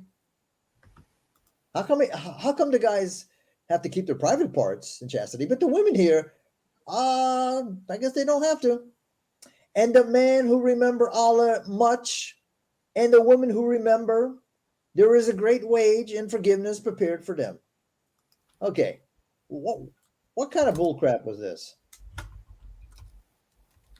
I bet you just sounds beautiful in recitation. Alhamdulillah, rakamati. I mean, this is just why the hell did I have to be subjected to that crap? Okay, men who okay, I mean, okay. All right, let's continue. Allah allowed Muhammad to marry his adopted son Zayd's wife, Zainab bin Jahaz. After Muhammad allowed Zayd to divorce him, Allah chides Muhammad for worrying about what people think of him for lusting after his adopted son's wife, after seeing her partially naked and subsequently marrying her. See Al-Qurtubi, Al-Tabri, and other interpretations. Oh, it's in my other computer. I was going to say I have a link to Al-Qurtubi and Al-Tabri in Arabic. Okay, all right. Okay, I'm going to jump ahead and I'm going to go, what is number 9? Okay, all right. Okay, I just read about, okay, I did. That was Osama. Okay, and when you said to whom, that would be to Said. And when you said to Said, Allah has graced you, and you graced on. What? Allah has graced you, and you graced on. Okay. Makes sense to anybody? Because it's not making any sense to me. No. Keep your wife to yourself and fear Allah, and you hide yourself. Number 10. Hey, okay, wait a minute. His lust for zin. Okay. Keep your wife to yourself and fear Allah, and you hide in yourself the lust for Zainab. Okay. What Allah would reveal, and you feared the people. 11. What they would think of Muhammad marrying Zainab. I mean, the people were right. And you feared the people and what they thought about you marrying your adopted son's wife, you lusty old bastard. And Allah is more worthy to be feared. So forget about what the people say, man. Allah's there for you. So when Zayd had satisfied his desire from her, meaning he had sex with her, 12, what does 12 say? Divorcing her, right? So he did his business and then he divorced her. We married her to you. So this was Allah. Allah caused Muhammad to steal the wife of his adopted son.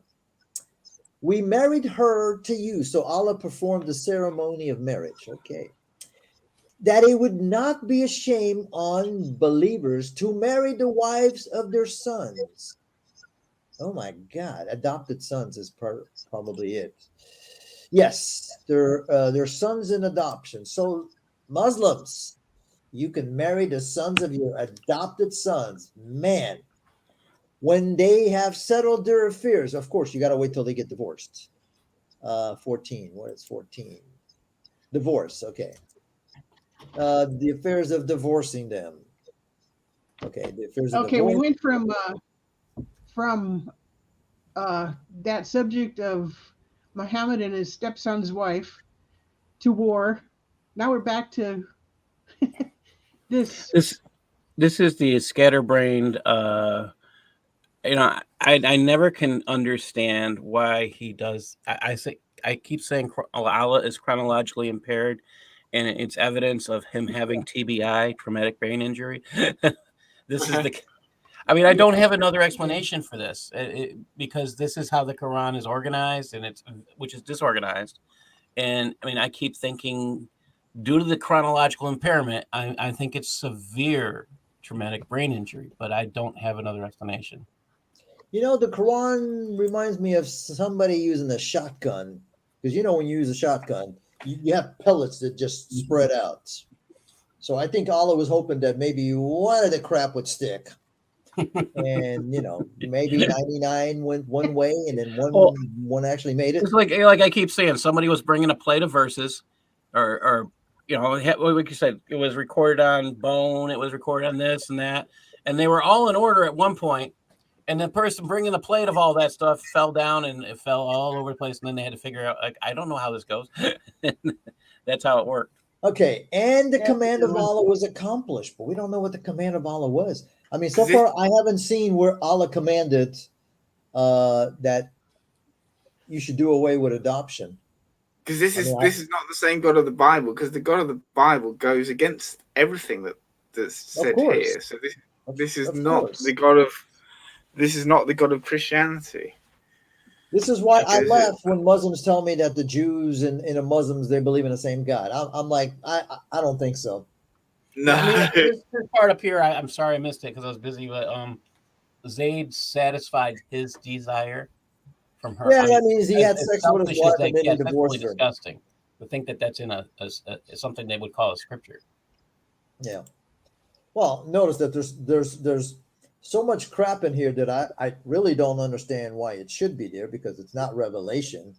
It's Allah telling us about something. It's again, Allah. It's his prophet, overly compensating because he probably has something very small. I mean, it's the only thing that makes sense, sadly. Muhammad or Allah is the driver of a Ferrari. Okay, 38. There was no shame on the prophet where Allah had ordained for him. The custom of Allah with those who have gone before, and the command of Allah was a predetermined decree. I've never read of any of the other prophets in the Quran marrying their adopted sons' wives. Muhammad is the first one to do so. So how Well, could he it was be in his culture. He's actually known as the first one to do this right? because they considered it offensive, highly offensive. So how But could Muhammad's lusts were just too much for him. so how could Allah be saying the custom of Allah with those who have gone before? So he's trying to say that the people in the past, yeah, man, they married their adopted sons' wives if they were hot. I bet you, Paul, if she was fat and ugly, we would never have this problem. Well, 39. Those who delivered the messages of Allah and feared him and feared no one except Allah, and Allah is the sufficient encounter. Okay. Muhammad was not the father of any man among you. So here's one of those four times. Oh, yeah, this is the one that Muslims like to use to say, see, Muhammad is the seal of the prophet. He is the last of the prophet. Well, think about that. He had all these wives, and he bragged about having sex every night with all of them, and he still doesn't have any kids. Right. Does that make you think that maybe some of the Well, things we're saying possibly about him could be true? supposedly, Paul, he had kids, but they all died at a young age. Well, no, because this passage says he's not the father. Yeah, but he's talking about he's not the father of any man among, I guess. So no man, he has one daughter. Yeah. Okay, yeah. Okay, Muhammad was not the father of any man among you, but is the messenger of Allah and the seal of the prophets. A seal is affirmation, which is what a messenger is. A non-Arabic word of probable Aramaic origin. It's not even Arabic. Okay, and Allah was the knower of all things. Now notice, we could have a messenger. Allah never says that Muhammad was the last messenger. And he doesn't say I mean, if we're talking about seal, again, a seal is something that's an approval. All right. Yeah. It's not, and it's not a statement that it's final. I mean, yeah. It doesn't. I mean, there's nothing here that implies. I mean, a seal. They take this to mean it is the last, and that's problematic. I mean, to say you're sealing off the prophets would be you'd be saying it's differently, and I guess I look at that as if he's a messenger, supposedly which is what they keep calling him, I mean, he's supposed to be approving what the prophets say. There's nothing here. I mean, that's what a seal is. I mean, approving of the prophets. That's what a messenger does. I mean, there's nothing. The seal means the same thing. There's nothing different. There's no end here, is the way I read this. Yeah, but again, there's a problem here because there's supposedly a distinction between messengers and prophets, correct? According to Islam. But let's say Muhammad is the last of the prophets. Okay, but he's not the last of the messengers. So that means there could be other messengers. And I believe that this is one of the arguments for the Ahmadiyyas. I think the guy who created the Ahmadiyya sect of Islam, because I think he believed himself to be a messenger of Allah. And the point that was made was that, hey, the Quran never says that there can't be any messengers after Allah. It just says there can't be any more prophets. I'm not a prophet. I'm just a messenger. Okay. Yeah. So Muslims got a problem. Allah can send messengers. He just can't send prophets. And if they say that a prophet is not a messenger and a messenger is not a prophet, but a messenger could be a prophet, but a prophet can't be a messenger, well, we can still have messengers. All right. Here's a good one. Allah and his angels pray on for believers. To whom is Allah praying? I don't know. Oh, you who have believed, remember Allah with much remembrance and praise him in the morning and the evening. So you don't have to, you don't have to do the afternoon, just the morning and evening. He is who prays on or for you and his angels that he may bring you forth out of the darkness into the lights. Wait a minute, who's Allah praying to? I don't know. Now, Muslims will say, oh, that means yasaluna. Yasaluna means blessings, but then blessings is barakah.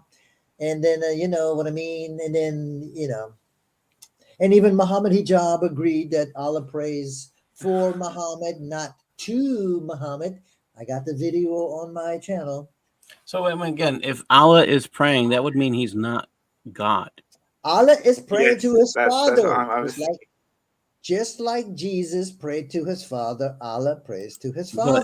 But if that's where they run into problems, because You got a problem there, Houston, come back. Allah prays.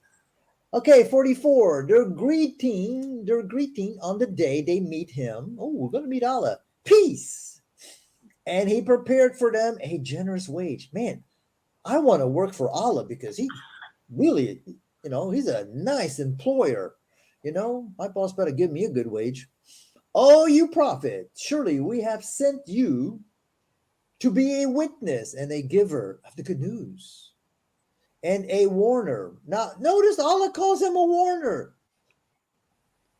a giver of good news. There's no...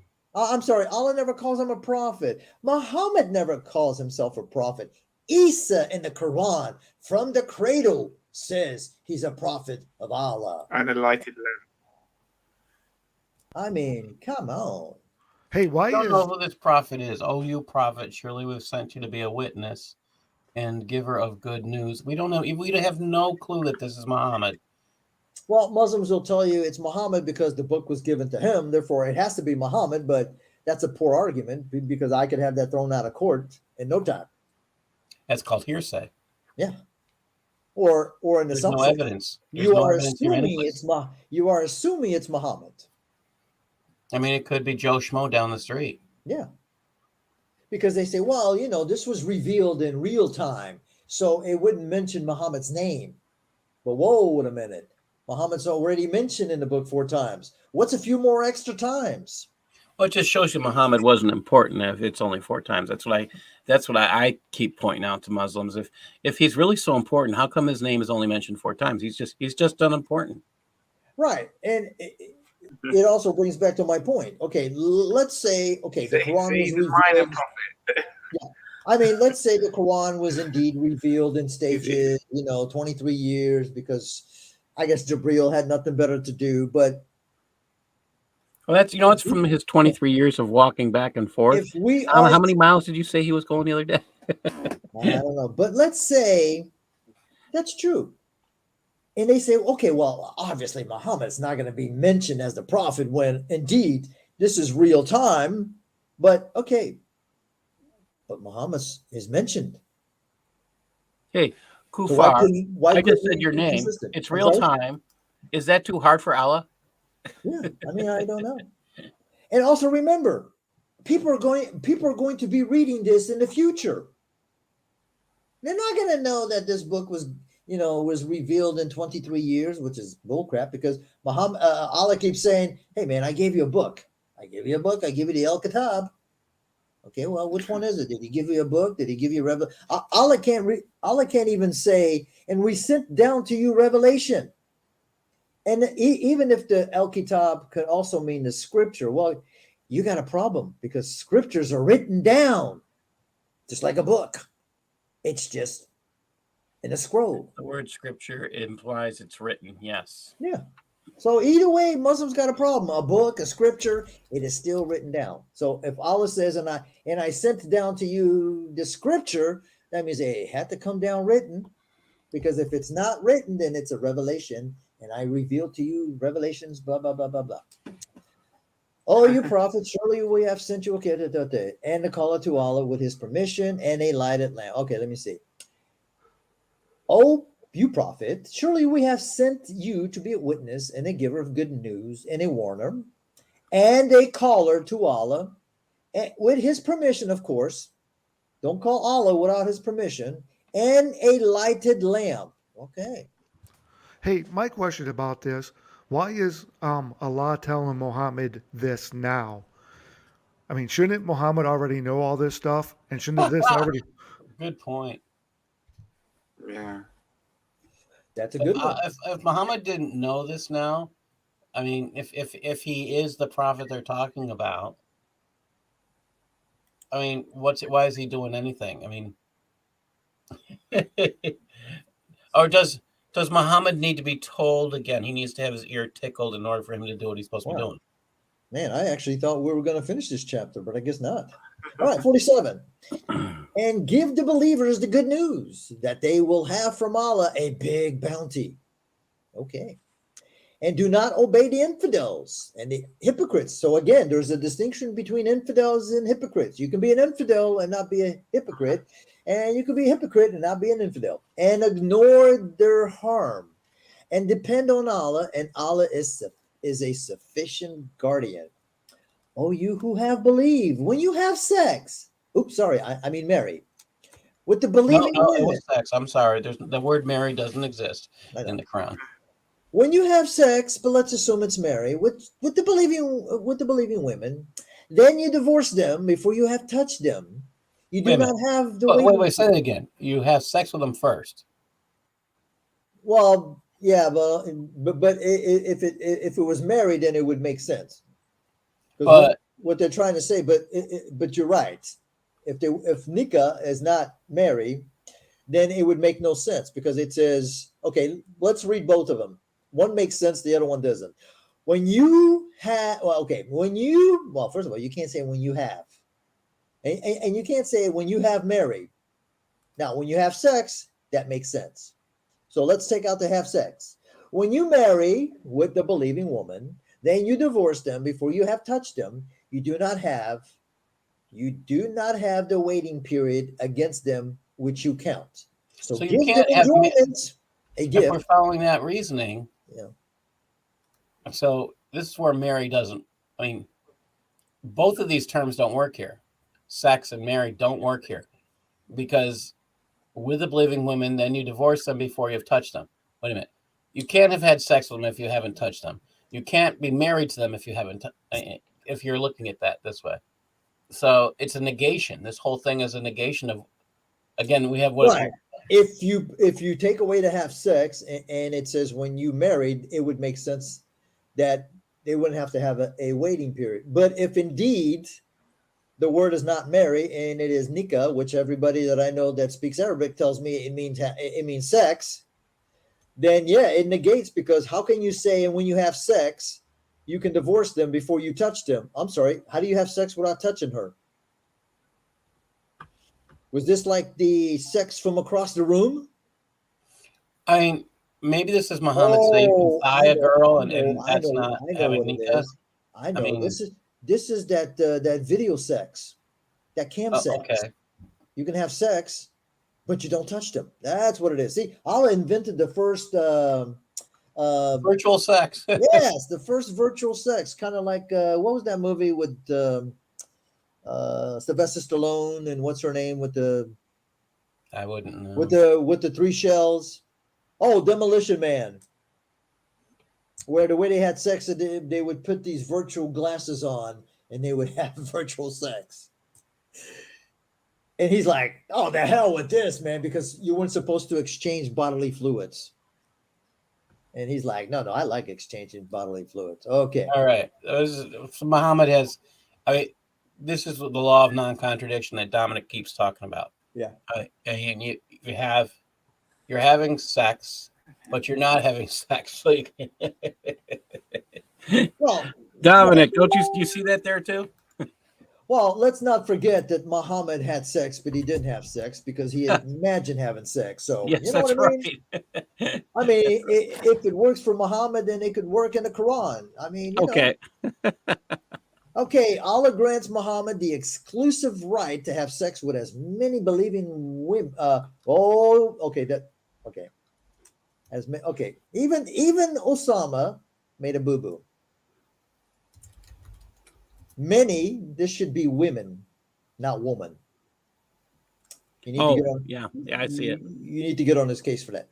As he chooses, if they offer themselves to him. So all a woman has to do is, yo, papacito, you stop. So I'll point out that we've been talking about the Quran having problems with Arabic as a second language. Well, this is the similar issue with where Usama has English as a third or fourth language, and believing woman, it would be, again, this is the similar. But you know what's funny is I can spot these mistakes, but I make them myself because I'm not a native English speaker. So but I just thought it just backs up what I've been saying. It's Arabic. And also notice now, doesn't he have somebody like proofread this or something before? Yes, he does, but so they missed it too. Yeah. So maybe the person that was proofreading was also not a native English speaker. Yeah, I think fire the guy. We're gonna hire Paul. Fire him. Probably working for free. We're gonna hire Paul. Okay. Well, then you can't fire if the guy's free. Oh, you prophets, surely we have made it lawful for you, your wives, whom you have given their wages, and those that your right hand possesses, which Allah has granted you. So let me ask you a question. God, here goes the long freaking list again. Okay. And are you going to pay your wife? No, I didn't pay my wife. So I did have to pay for, I would have to pay for it. Well, I think they'll say that this is talking about the dowry. Come on, Paul. No, this is muta. Yeah, I know. Okay, but then it's another one of those, okay, and giving their wages to those of your right hand possessors, which Allah has granted you, and the daughters of your paternal uncle. First of all, I would never have sex with my uncle's daughter. Oh, that's gross. My first cousin. No wonder they have a lot of problems in Pakistani. What do they call that when you marry your first cousin? Incest. That's some cousins. No, it's not incest. It's something else. But anyway, it's kind of problematic because the DNA is too close. Yeah, well, you create physical abnormalities. Yes, and they do. You create something more likely to create something called hemophilia. And UK has a big problem of that because they have a big population of Pakistani Muslims, and they love marrying their first cousins. I don't even think I would marry my second cousin. And let me tell you, I had some sexy first cousins. But it's like wait. There's more. Oh yeah, I mean this gets better. And the daughters of your. Okay, wait a minute. So these must be two different people because you got the paternal aunts, the paternal uncle, and oh my gosh. But wait a minute. So So you got the aunts and uncles on both sides of your family that you can have sex with their daughters. That would make more sense because I'm like, wait a minute. Wouldn't your uncle be married to your aunt? So you can have sex with all your first cousins. Yeah. Okay. So, your daughters of your paternal uncle and the daughters of your paternal aunts and the daughters of your maternal uncle. And those, and then it gets down to the maternal aunts and those who emigrate with you. Okay. Now, I need a little bit help here. I've never heard of a maternal uncle. It's just your mother's brother. Oh, okay. Okay, so he's talking about the uncles and the aunts from your father's side and your mother's side. And then the aunts from your, okay, I got it now. I was like, okay. Okay, and those who emigrate with you and a believing woman, if she gives herself to the prophet. So yeah, baby. Now, who wants to give herself to a little short, fat, white dwarf? I don't know. If the prophet desires to have sex with her, but wait a minute. Now, it doesn't say anything. Hold on a second. Let me go here. Surely we have made it lawful for you, your wives, whom you have given the wages, and those who your right hand possesses. Okay, now does this mean that you can marry these people, or it's okay to have sex with them? Well, it says, and a believing woman, if she gives herself to the prophet, so she can have sex with him. If the prophet desires. So she can have sex with him if the prophet desires. Okay, doesn't have to marry. Doesn't have to marry her, right? Yeah. So he can have sex with any girl he wants. So he is committing if adultery. She's willing to give herself. Right, but that's adultery. Well, it's not adultery if your name is prophet. Muhammad. Well, we don't know that that's Muhammad, but we just know that that's prophet. So so now does she have to be single? What if she's married? What if this guy, and I have a hot wife, and he sees her and he desires to have sex with her? Does that mean my wife has to have sex with him? Oh, it's as long as she's willing. So it's a believing here that first part, she gives herself. It says believing woman. That's ambiguous. So it doesn't say single, it doesn't say married, it says woman. So maybe if my wife, maybe my wife. So that means she's mature enough to have at least had a period. Let's hope we're not talking about little girls here. Hillbilly Abdul have eyes. Okay. Hey Mick, how's it going? Janice? Yeah, I mean this is awesome. I'm gonna have to remember this verse here. So basically, it's okay for Muhammad to commit adultery because, like you said, I don't see anything here where it says he has to marry them. This is a privilege. Now, let me ask you, the people in the panel here, in the Bible, does God make exceptions for his prophets? No. No. Doesn't when God gives a law or a command, doesn't it apply equally? Okay, let me explain what you mean by so exceptions. John ate locusts. That's an exception. He didn't eat what normally ate. I mean, you look at the exceptions are, they usually do something unusual. But free sex, no, it's not in there. Maybe forbidden. It's like forbidden. Like, yeah, that it would be if you had a wife. There is one prophet whose wife was a whore. She's written about in there, but no, he's not allowed to do that. No. So I was gonna say copy that because we just found out where Allah approves of adultery for Muhammad. Yep, for Momo. Not for the average believer, but for Muhammad. So if perfect men can have sex, if a perfect guy can have sex with anybody. Yeah, as long as people want to be like Momo. As long as, like you said, as long as the woman finds him hot and steamy, it's okay. So this means a Muslim who wants to copy all of what Muhammad does wants to be able to have sex with this man. Oh, and check this out. See, I was right. This is a privilege for you, but not for any other believers. So other believers, they cannot commit adultery, even if the woman wants to do it. It can only be for Muhammad. Ooh, this is going to be good. Okay, indeed, we know what we ordained for them and their wives. That's real pretty girls. And what their right hand possessed.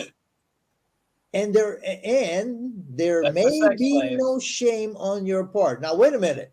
You can have sex with all these women, and you got to add in the wives and then the sex slaves. Yeah, but notice it says that there may be no shame, maybe, okay, that there may be no shame, or I don't know, on your part. And Allah was Allah's forgiving. cleansing. So this is a statement of cleansing. Yeah. There's no Right. reason for, I mean, you didn't do anything naughty, is what it's basically saying. But again, Allah is speaking to Muhammad in the present tense, but he says, and Allah was forgiving, merciful. Okay, man, we just jumped. So we went from present, and again, this is the Arabic as a second language issue, and it's also speaking to Allah no longer being forgiving and merciful. Yeah. Hold on, let me see. Private chat. Allah is a pervert. Oh, you just figured that out now, Sheridan? Yeah, he definitely let the cat out of the bag with this one. Okay. No, I knew it. I've read this stuff before, but it's good to go through this. I know. 51. You may postpone. What is 17? From having sex. Okay, you may postpone from having sex whom you will of them and take to you whom you will. Oh, and take, okay. You may postpone yourself from having sex, okay, of whom you will, and take to you having sex whom you will, and from those that you desire, whom you postponed previously. So hey, if if Muhammad was busy, don't worry about it. I'll get back to you, honey. You come back. You got a spot in my line. He can make dates with women. Yeah. So he can make dates to adulterous relations. Hey, I because he's bet you, the prophet, and it's okay. He had his But little Allah says, "Go ahead and do it." I bet you he had his little calendar. Okay, honey. Jessica. Okay, I got Jessica on Monday. I got Tuesday. Oh, I got a spot opening on Wednesday at 6 o'clock. All right. There is no sin on you. This is proper so that their eyes will be pleased and not grieved. So whose eyes are going to be pleased? I have no clue. And that they may be satisfied. Oh my gosh. They may be satisfied of what you have given to all of them. I don't think he gave them much because according to Aisha, I don't think the guy had sex. He imagined a lot of it, according to Aisha. And Allah knows what is in your heart. Okay. And Allah was knowing, forbearing. Again, Allah is no longer knowing or forbearing. It is not lawful for you, the women, 19, in marriage, after that, nor to exchange your present wives. Okay, but he's talking to the women. Is he? Well, who's he talking to? Yeah, it is. It's not lawful for you, the women. Okay, I guess he's telling Muhammad it's not lawful for you, the women, after that, after what? After having sex with them, nor to exchange your present wives for other women. So women have wives? No, he's talking to Muhammad. He's telling Muhammad it's not lawful for you, the women, after that.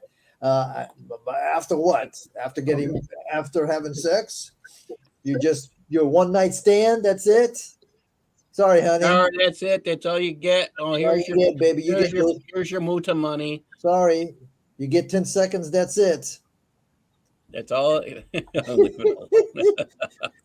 After that, I don't know what that means, but after that, nor to exchange your wives for other women. Okay, so you can't dump your wives and get other wives. So you can't be swingers. Though their beauty charms you. So your wife is old, she's haggly, she's bugging you.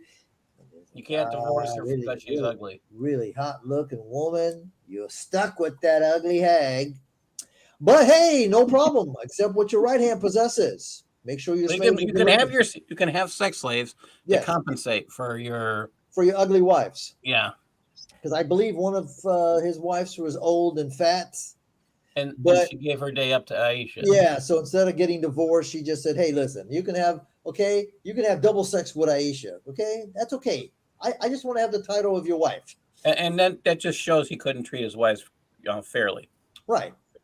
Yeah, he's And Allah supposed to be says if perfect. you can't, but Allah says if you can't treat all your wives fairly, don't marry them. Well, I guess that didn't apply to Muhammad again.